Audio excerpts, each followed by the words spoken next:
Est-ce que tu savais que dans Indiana Jones, on pouvait voir Obi-Wan, C-3PO et R2-D2? Oui. Typiquement, est-ce que tu savais que dans Indiana Jones, on avait des références à Star Wars? Non? Ok. Installe-toi, pose-toi, c'est moi qui gère.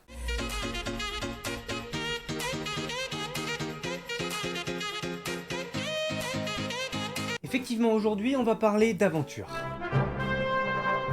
On va parler de reliques et de chapeaux.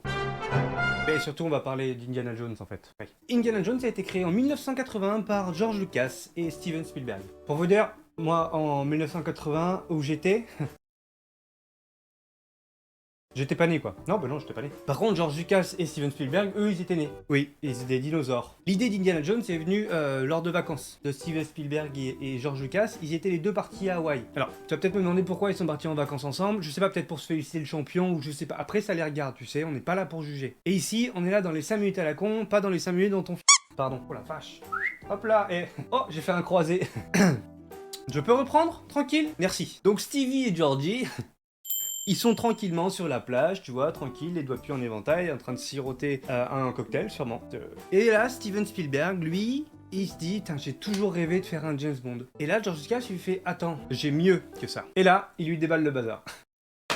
Enfin, il lui explique le scénario. Il lui dit, viens, on fait un aventurier qui cherche une arche perdue pour retrouver des reliques. Bref, le scénario d'Indiana Jones. Et il dit même d'ailleurs que il a eu l'idée avant que Star Wars ne sorte. Et du coup, il s'associe avec Steven. Ça va, Steven? Ouais. Non, alors. Il s'associe avec Steven et il crée Indiana Jones. Et vous savez que l'origine du prénom d'Indiana Jones vient de la chienne de George Lucas. Mauvaise photo.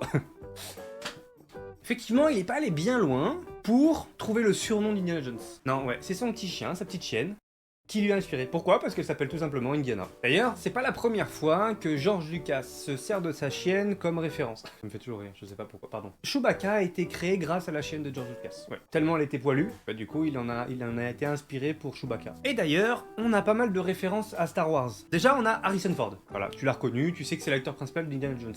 Et dans Star Wars, il joue Han Solo. Mais George Lucas ne voulait pas Harrison Ford. Parce que justement, il avait peur que les gens confondent entre guillemets, il y ait une confusion. En fait, George Lucas, il pensait qu'on était tellement con qu'on n'arrivait pas à dissocier le Star Wars de l'Indiana Jones. Et qu'il était trop dans son rôle de Han Solo pour qu'on puisse le prendre comme un aventurier qui cherche des tombes. Alors, c'est pas ce qu'il a dit. Je suis pas en train de dire qu'il me traitait de con. Mais il avait peur d'une confusion. Du coup, c'est grâce à Steven Spielberg. Mais ça a été à la dernière minute. Parce qu'en fait, ils ont cherché d'autres acteurs. Comme par exemple, Nick Nolte, Jeff Bridges ou encore Bill Murray. Ça a été les acteurs qui ont passé le casting. Mais finalement, il y en a un qui s'est détaché du lot, pas dans les trois que je viens de citer, mais Tom Selleck. Effectivement, Tom Selleck a passé les auditions pour devenir Indiana Jones et il a convaincu les deux réalisateurs. Ouais. Ils étaient comme ça, bonjour monsieur, oui, alors Tom monsieur Selleck, je tiens à vous dire que c'est super. Et finalement, c'est Tom Selleck qui a refusé. Oui. À l'époque, Tom Selleck a accepté le rôle dans Magnum. Donc a refusé le rôle d'Indiana Jones pour être dans celui de Magnum. Suite à ça, les deux réalisateurs... Ah merde, ça va pas le faire. Du coup, Steven Spielberg est allé chercher Harrison Ford. Harrison Ford a accepté et Harrison Ford est devenu, pas la chienne de genre, non, est devenu Henry, Indiana Jones. Et comme je te l'ai dit, on a plusieurs références de Star Wars dans Indiana Jones. Donc l'acteur, déjà, ça tu le sais, c'est fait, merci, bisous, bonne soirée. Ensuite, on a aussi Obi-Wan. Oui, mais pas Obi-Wan le Jedi, hein. C'est Obi-Wan Club, un bar. Effectivement, dans le premier opus d'Indiana Jones, on peut voir dans les débuts, quand Indiana essaie d'échapper à la mafia de Shanghai, bien en fait, on le voit avec la voiture passer devant un club, et le club, le nom de ce club, n'est autre que Obi-Wan. Deuxième petite référence, dans le début du deuxième opus, Indiana Jones est dans un bateau. Et on voit des gros barils avec marqué dessus Carbonetto. Ouais, alors Carbonetto, en portugais, ça veut dire carbure. Mais, si on fait bien attention, et les fans de Star Wars vont de suite le voir, c'est une petite référence à Star Wars et surtout à Harrison Ford, notamment à Han Solo. Dans l'épisode 5 de Star Wars, on voit que, on est à la cryogénisation de Han Solo. Mais la substance qui sert à cryogéniser Han... Oh la vache, oh le mot il fait plus de 3 syllabes, je suis mort. Mais la substance... ah, il a dit sus. Mais la substance qui sert à cryogéniser...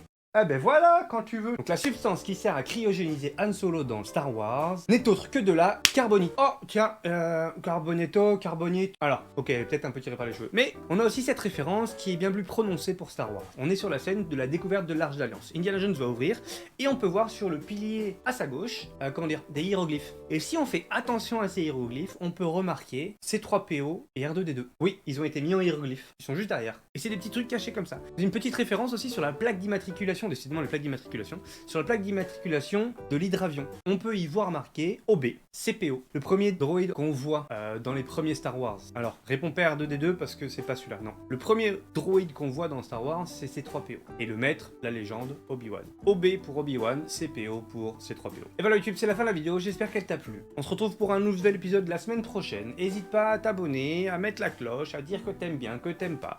Peu importe tout ce que tu veux, tant que tu l'écris, tant que tu me l'exprimes, ça permet moi de modifier des choses dans les prochaines vidéos et surtout de pouvoir m'améliorer pour la suite. Je te souhaite une excellente journée, soirée. C'est tout pour moi, c'était Fradé.